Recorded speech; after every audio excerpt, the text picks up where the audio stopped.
So we're out of Marsaxlokk now, and we are heading to a secret cave. Again, there's no way I can pronounce it, so I'll put it up now, or I'll put it up when we get there. It's apparently really hard to find, but I've got a decent idea about where to look for and everything, so it's a bit of a walk away now. Oh my god, that's the first time the sun has gone, like cloud has gone in front of the sun. That's where we're heading for next. It's right by the ocean, like overlooking the ocean, this cave that's quite hard to find and secretive, so it should be a cool view from there. That's the next stop. You can't trust many of these Maltese paths on the map.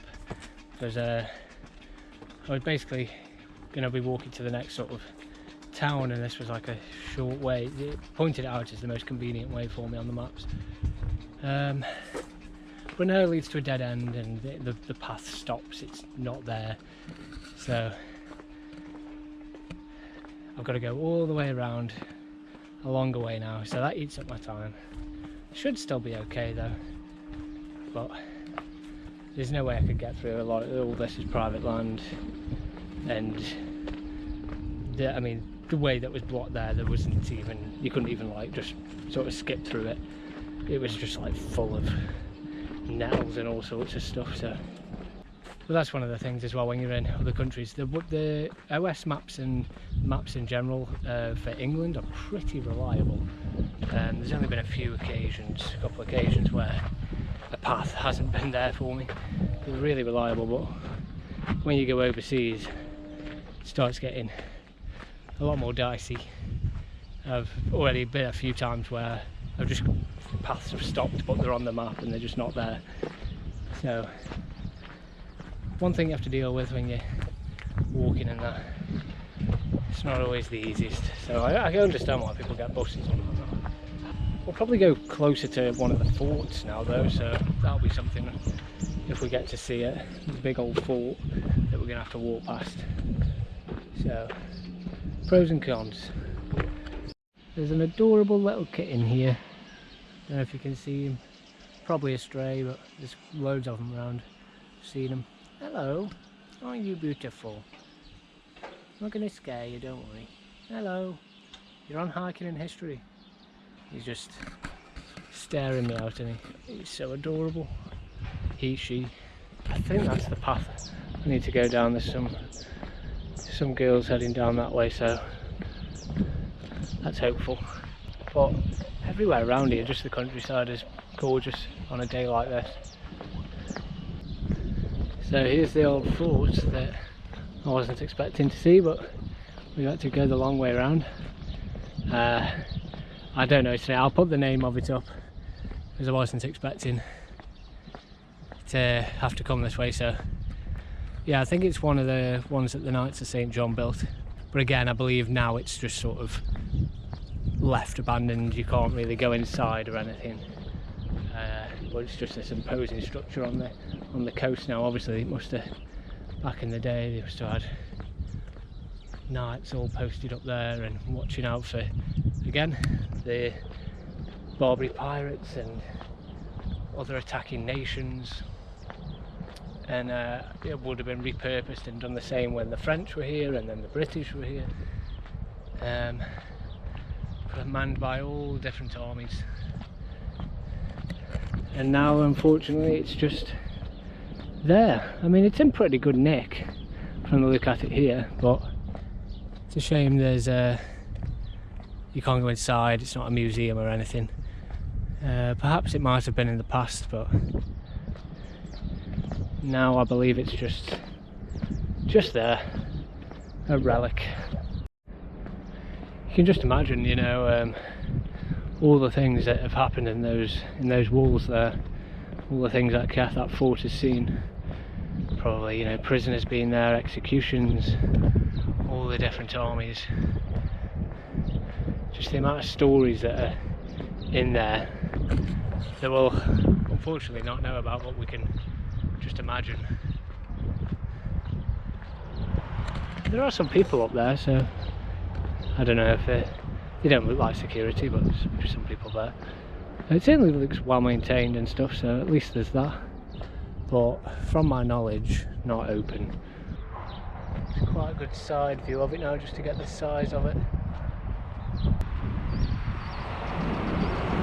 I mean, they must have had, maybe they had cannons on the top there. You can just imagine it in a very sort of Pirates of the Caribbean kind of way, but it does evoke that kind of feel.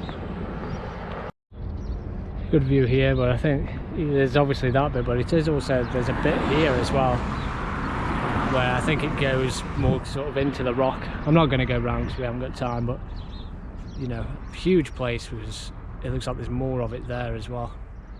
I'm basically walking on a bloody motorway now, but it says I'm here and I can walk here. It's not busy or anything, so that's alright. Look at these things, no idea what these are.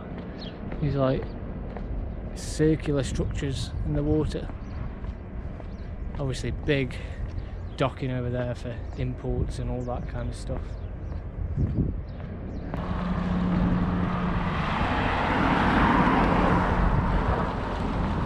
You don't see these signs often. Watch out, cats walking about. This is a cool little find here. I've got a feeling this is like war battery, like I did have a big thing here. So yeah, coastal battery is one of the main. Built by the Order of St. John between 1715 and 16 to defend the coast against enemy landings. So they would have had a whole load of cannons on here to defend against shipping coming in. Wow, that's amazing. Look at this very cute little church here. Just come across. It's privately owned, it says on. There's a little plaque here. So someone has a house and they've got a bloody church, their own church next to them. Very quaint, gorgeous looking place. That's another very cool old looking building that looks very Knights of St. John, I imagine. It's very gothic.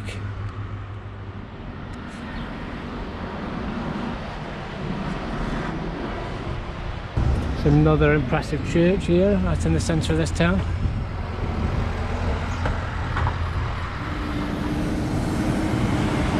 Got a plane coming in.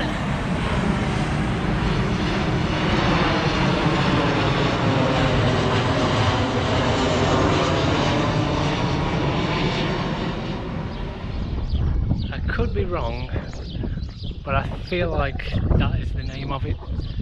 Noor Hassan.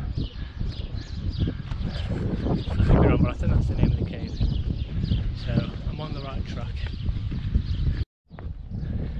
Right, I should be getting pretty close now. I'm just looking for a sign. Oh, I see it. I see it up ahead. I guess that's why these people have parked there, maybe.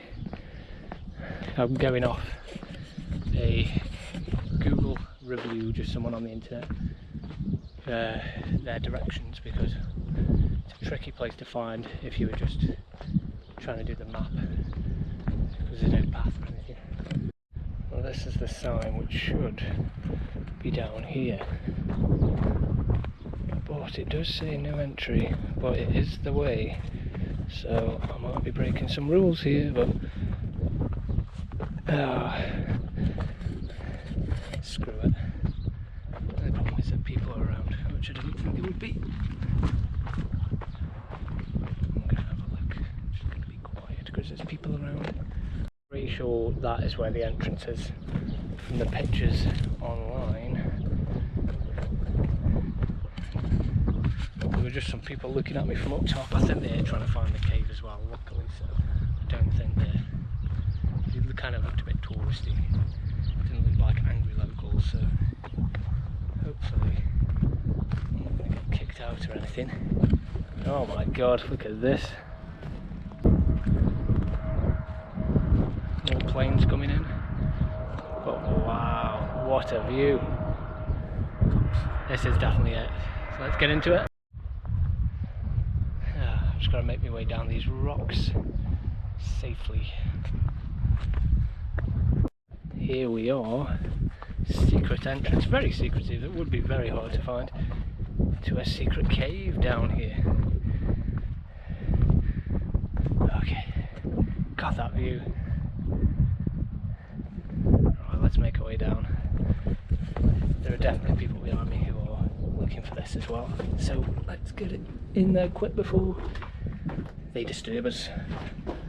It's going to get dark in here. Woo! You're probably not going to be able to see a thing here. It's a good job I do actually have a torch with me so I can see where I'm putting my feet. But it does get lighter because you will see. Here we go.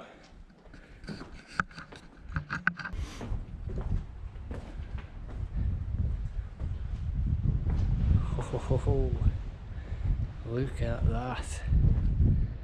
I don't know if the camera's picking it up properly.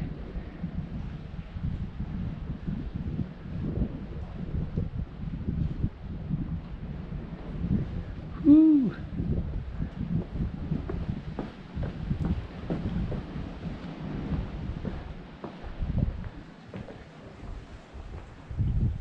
And that is just a sheer drop into the ocean, well, into the Mediterranean.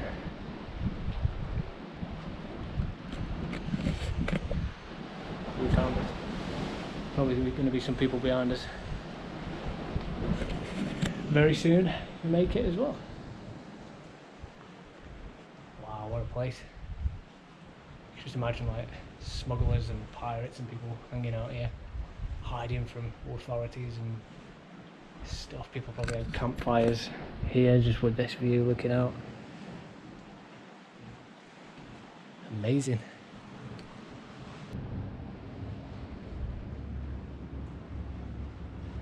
What a great view. Such a cool secret little cave. You can imagine just having a campfire there. It's like a keyhole or something. I think someone has had a fire here before. Yeah, there were some people, they've just been and gone. Very nice, took a photo for them. Another place I could stay all day whilst I'm in a cave. So we might as well talk about Malta's importance during the Second World War. Obviously it was a British colony by then, but being situated where it is between Italy and North Africa, it was very important. Obviously strategically we had like submarine bases here, and it could intercept, you know, all the sort of Axis traffic that was going along in the area. But because it was so important, Malta was heavily bombed by the Germans and the Italians. So much so that all of the people of Malta were awarded the George Cross on a collective basis, just for their bravery and the amount of punishment they took, and the perseverance of the people as everything was getting bombed around here and attacked. And that, you can see that even today, as if you look at the Maltese flag, it has the George Cross at the top left hand corner, which is very cool, very interesting little thing. Is that it was from their links with Britain, and then being awarded, the whole country awarded the George Cross for their bravery.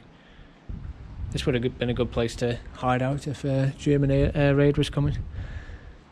We'll get you here. We're going to wave goodbye to this cave now, to Sivd as well. Absolutely cool, very cool, secretive little place that you don't normally see. And we're going to head to the Blue Grotto, which will be the final, I imagine it should be the final bit of the video.